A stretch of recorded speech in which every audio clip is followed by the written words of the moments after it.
Listen, yeah, 60 frames per second, you know. I feel like Evan Ediger. Alright, so I got this comment and I thought, I've done a breakdown before, so let's do another one. Why not? This might be a quick video because there's actually not much to break down. And if your attention span is still cooked, I'll even cut it down and put it on shorts. So yeah, if you don't want to watch long, go over there. Okay, let's hop into the session. So this is the session. Yeah, a lot of it is like effects and all stuff. Like the basic stuff, keys, drums, and bass is just these three. And the rest of it is like effects. Snow Allegra's vocals that I've chopped up. Let's have a listen to it if you haven't seen it before.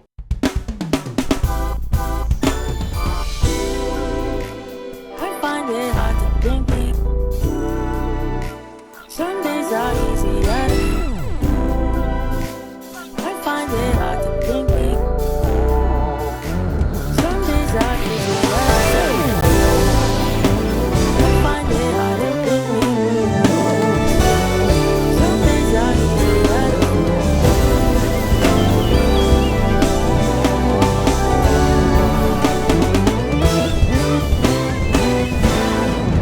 The stems for this will be on Patreon, so if you want them, just go over to Patreon. Or DM me directly if you don't want to go to Patreon. Now, as I said in my last video, I have a bad habit of not deleting takes. Bare stuff grayed out that I just used to delete, and I don't know what I haven't deleted it.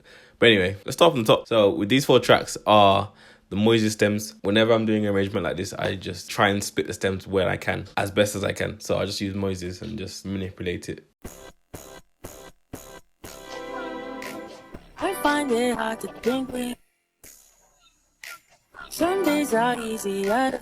I kept everything else in. I just removed the bass because I wanted to play my own bass. We'll get into that soon. But yeah, that's the original track. Kept some of the original drums and just chopped things out where I didn't need them. Now, when I said I wanted to do my own bass and stuff, when I have an idea for an arrangement, but it might not fit harmonically, I sometimes just try and recreate the sounds so it sounds similar. So the people that are watching it and people that listen to it can't actually tell that I've recreated the sound. They just think I've taken it from the original track. That's the effect I try and go for. So obviously in the original one, you've got like a really fat like 808, but the notes were a bit different to what I wanted. This is what it sounds like.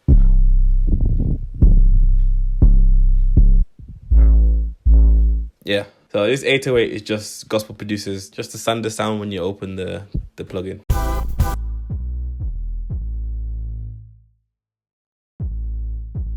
Yeah, and then synth bass, doubled that.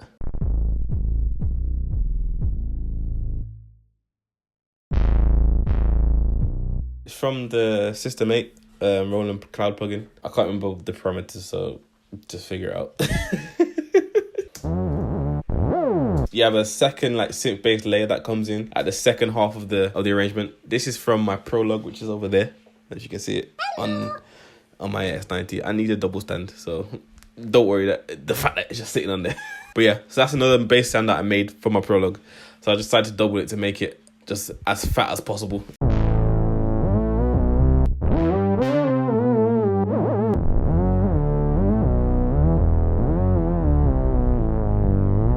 Yeah, you gotta have a fat bass. You have to. Okay, drums. Try to be quick here because I don't want this video to be 25 minutes long. Superior drummer. I played this on the keyboard and then just manipulated some of the velocity and to make it sound like a real drummer.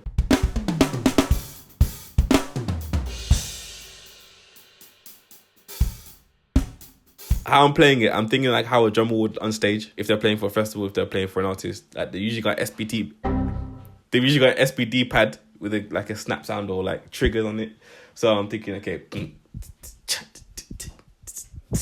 you know what I mean? Rather than snare and that playing. So that's how I'm thinking. Keys, I wanted a nice like EP sound. So I just went for the Triton. What's it called? Yeah, that. It did the job.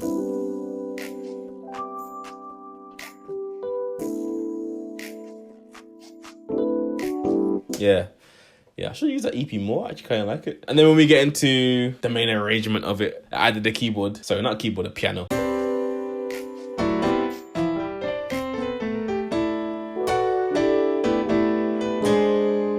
Okay, cool. Let's just hear the meat and potato stuff together.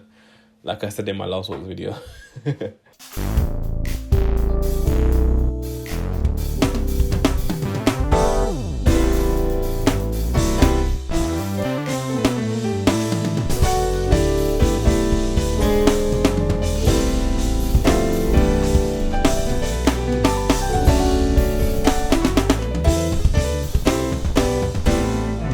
Yeah, it sounds pretty nice to be honest by itself. You want your arrangement to sound nice by itself without all the pretty bits. If it sounds, obviously not complete, but if it sounds nice without the pretty bits, you know it's going to be a good arrangement. Kind of like if you're mixing, if it sounds good in mono, you know it's going to sound good in stereo. Okay, cool. Should we do like we did before and just play the aux and stuff by itself? I think we should. Let's do that.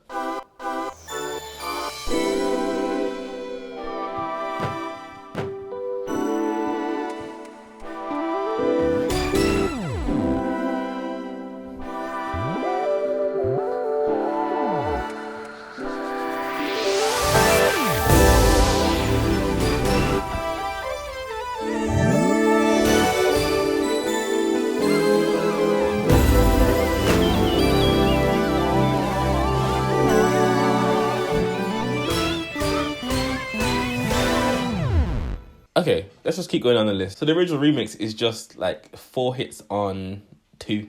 So, but I wanted, and for that to happen, I had to recreate the sound or try and recreate the sound. So let me show you what I've done. So this is from just scouring Logic's like stock samples. This is one of the layers. Yeah, it's not even like a harmonic layer, it's more like a noise layer. And then I did the classic blue carpet. If you watched my last video about like arranging, you know about blue carpet.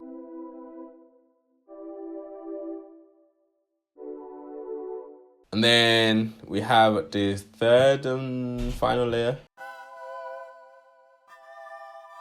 Or gives it that like, it's from the ARP 2600, which when I was making this arrangement, I was very much into like studying sound design. I do it still, but not as much as I did like 3 months ago. I was head down into it.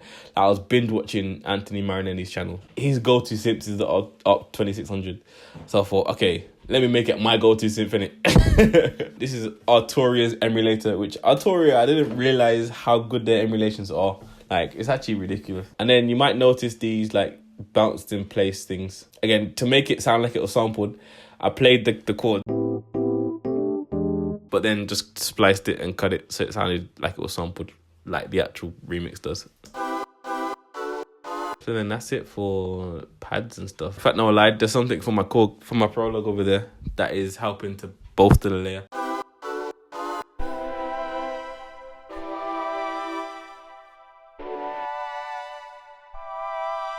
Yeah, and of course, you gotta have hits. You have to have hits. If you know my arrangements, you have to have hits. Move on to bells. I think I actually just used the bell pad from Triton. Was it a bell pad or an actual EP? I think it was a bell EP. Yeah, it was. Like a DX7-ish EP Tyne sound that I used as a bell. Like, it sounds nice. You know, you hear that and you're in the 90s. I think it worked nice as a bell, as a layer. I realized I did actually had bells from the Jupiter. So, there they are.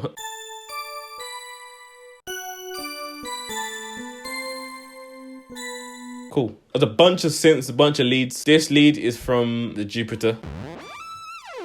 I really like it. It's such a live arrangement lead. Like, it's in my favorite bank. It's just great, innit? You just think, you hear that, you think, it's a live arrangement, bruv. Then we have this sound that I found on Logic. I didn't even find it. It's in the stock basses, and I changed the pitch bend, changed it to an octave rather than like 2 semitones, which it usually is. And it just works as a sign pad. And that's one thing I like about like exploring sounds and stuff, trying to figure out how sounds work and how you can manipulate them and use them in ways that they're not intended. Like, this is a bass patch, but I'm using it as a pad, like a sign pad. It's great. Another lead from my Jupiter.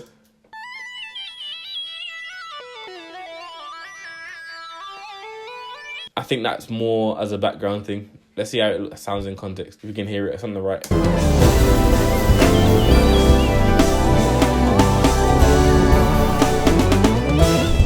Yeah, brass and synth stuff.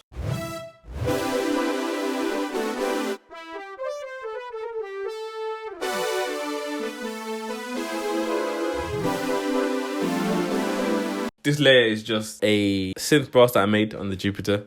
Polybrass preset that I found on the Jupiter, and this is a trance patch that I made. I like having trance because it's not as fat, if that makes sense. It gives a nice attack and high end. All this layer gives a nice spectrum of the frequency range. Okay, we've got some pads here.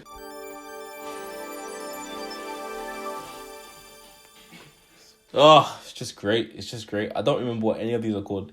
They're from the Jupiter, but I don't know what they're called. But you know what these are. These are alchemy. You already do. You already do. And then to go with the pads, we got some more arpeggiators.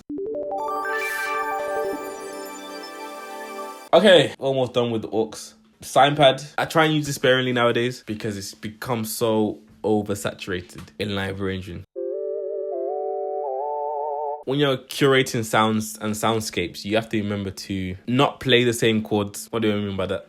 Not play the same voicings. Like if I'm playing a G major in my sine wave, just imagine this is sine. I don't want to play the same G major in my harsh synth. Maybe I want to play like, do you know what I mean, there and in this range of the keyboard, or vice versa. Like if my harsh synth is here, maybe I want to go here with sine. It's the same G major, but where it's placed, it will stick out more rather than everything just being here.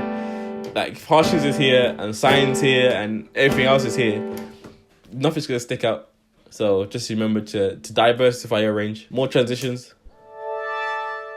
That's from the prologue as well. So it's just a lead sound that just turn the poly switch on. When you talk about sound design, it doesn't have to be like complex, you know. You don't have to make a sound from scratch. Sometimes it's just a matter of changing the polarity of something or switching it from monophonic to polyphonic. Do you know what I mean? Like it doesn't actually have to be that hard. This is one of my favorite Logic leads. It's so smooth, do you know what I mean? Like, and it just goes so well with this arrangement. When you're choosing leads, make sure they actually go with the arrangement rather than sounds that you just like. You know what I mean? Obviously, and as I said before, you will have your staple sounds, but serve the arrangement. That's all the aux. Let's go to the effects. We've got a stomp here, just to accentuate that.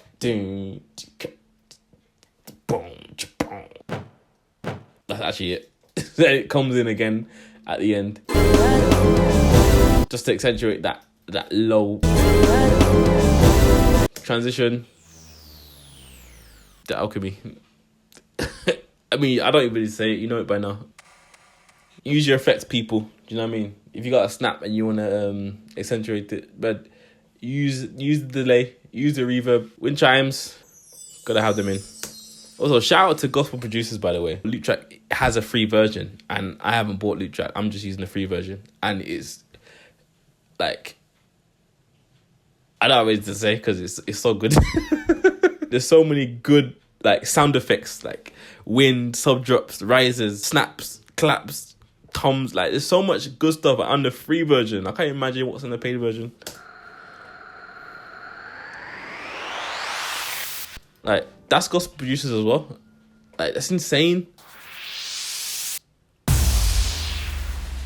Effects make the arrangement. Like you can have all the guitars and synths that you want. If you ain't got effects in your arrangement, think about all your favorite YouTube videos, especially modern YouTube, building tension, storytelling. Every single YouTuber you watch probably now has rises somewhere in their video just to build the tension. Same thing with music, same thing with arranging. Think about it, it's rising somewhere. Where's it going? Do you know what I mean? If I didn't have that in, it would sound alright, but do you know what I mean? There's no like tension and then release with the do you know what I mean? So then